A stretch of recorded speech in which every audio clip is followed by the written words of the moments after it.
జవహర్లాల్ నెహ్రూ గారు ఎప్పుడూ ఒక మాట చెప్తుంటారు, everything else can wait but not agriculture అని. దేన్నైనా మనం ఆపొచ్చు, దేనికైనా టైం తీసుకోవచ్చు, వ్యవసాయంలో వచ్చే రిఫార్మ్స్ మాత్రం ఎక్కువ టైం తీసుకోకూడదు అని చెప్పి. మనకి ఎక్కువగా ఈ మధ్య కాంపిటేటివ్ ఎగ్జామ్స్లో ఒక టాపిక్ ఉంది, technology as a good aid to the farmers. వ్యవసాయ రంగానికి సాంకేతిక నిపుణత అనేది ఎలా ఉపయోగపడుతుంది దాని మీద చాలాసార్లు థాట్ ప్రొవోకింగ్ క్వశ్చన్స్ వస్తాయి. దీనిలో ఒక ఇంపార్టెంట్ టాపిక్ ప్రిసిషన్ అగ్రికల్చర్, అంటే సూక్ష్మ వ్యవసాయము. ఇది కొత్త వ్యవస్థ ఏం కాదు, కొత్త ఆలోచన ఏం కాదు. ఫారిన్ కంట్రీస్లో ఇది అద్భుతాలు చేస్తుంది. అసలు ఏంటి సూక్ష్మ వ్యవసాయం? ఇప్పుడు ఒక పీస్ ఆఫ్ ల్యాండ్ ఉందనుకోండి, మామూలు రైతు ఏం చేస్తాడు, మొత్తం నైట్రోజన్ చల్లేస్తాడు అక్కడ, లేదా ఫర్టిలైజర్స్ ఎక్కువ ఎంత అవసరమైతే అంతకన్నా ఎక్కువ చల్లేస్తూ ఉంటాడు. ఒక ప్రాంతంలో తేమ ఎక్కువ ఉండొచ్చు, ఇంకో ప్రాంతంలో తక్కువ ఉండొచ్చు, ఇంకో ప్రాంతంలో నైట్రోజన్ ఎక్కువ అవసరం అవచ్చు, ఇంకో ప్రాంతంలో తక్కువ అవసరం అవచ్చు. అది ఆలోచించడం అనమాట. దీనివల్ల రెండు నష్టాలు, ఒకటి కాస్ట్ పెరిగిపోద్ది, రెండు పంట సారం తగ్గిపోతుంది, తర్వాత భూమి సారం కూడా తగ్గిపోతుంది. సో ఇలా చేయటం వల్ల, అంటే primitive method of farming style వల్ల వీళ్ళు యూజ్ చేసే వీటి వల్ల చాలా నష్టాలు జరుగుతాయి అన్నమాట. అలా కాకుండా ఇప్పుడు మనం చైనాలో కానీ, యుఎస్ లాంటి కంట్రీస్లో కానీ, జపాన్ లాంటి కంట్రీస్లో కానీ ప్రిసిషన్ ఫార్మింగ్ ఫాలో అవుతారు. ఈ ప్రిసిషన్ ఫార్మింగ్ అంటే ఎగ్జాక్ట్గా చాలా మైన్యూటెస్ట్ థింగ్స్ కూడా వాళ్ళు నోట్ చేసుకుంటారు. అంటే ఏ పీస్ ఆఫ్ ల్యాండ్లో, ఆ పీస్ ఆఫ్ ల్యాండ్లో ఏ పార్ట్లో ఎక్కువ హ్యూమిడిటీ ఉంది, తక్కువ హ్యూమిడిటీ ఉంది, ఎక్కువ తేమ ఎక్కడ కావాలి, తక్కువ తేమ ఎక్కడ కావాలి, ఫర్టిలైజర్స్ ఏ ప్రాంతంలో ఏ రకమైన ఫర్టిలైజర్ యూజ్ చేయాలి, ఏ ప్రాంతంలో ఎక్కువగా వీడ్స్ వచ్చాయి దానికి ఎటువంటి పెస్టిసైడ్ వాడాలి, ఇట్లా ఎవ్రీథింగ్.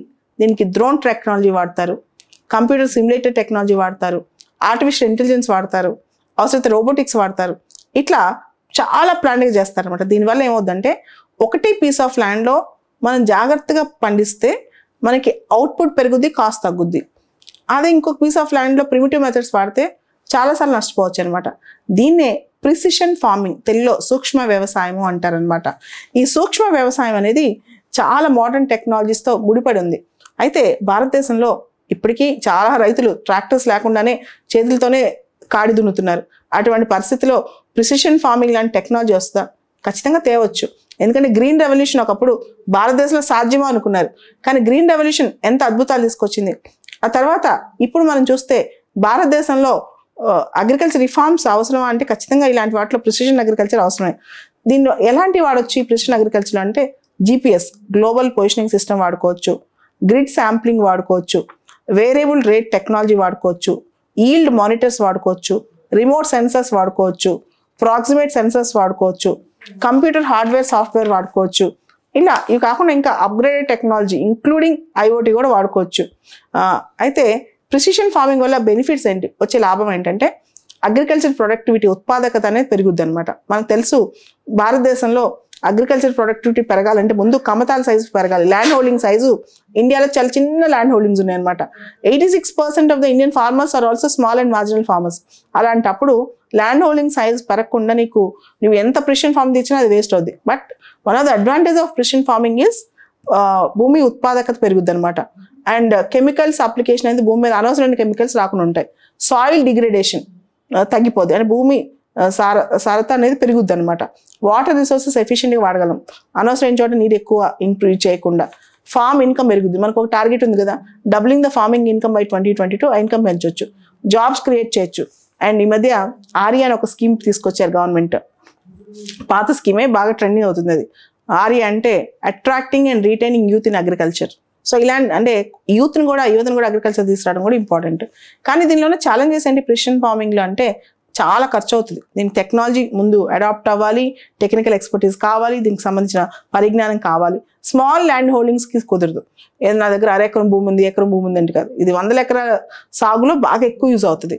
నువ్వు ఎంత ఎక్కువ ల్యాండ్ ఉంటే ప్రిసిషన్ ఫార్మింగ్ ఎంత బాగుంటుంది అనమాట.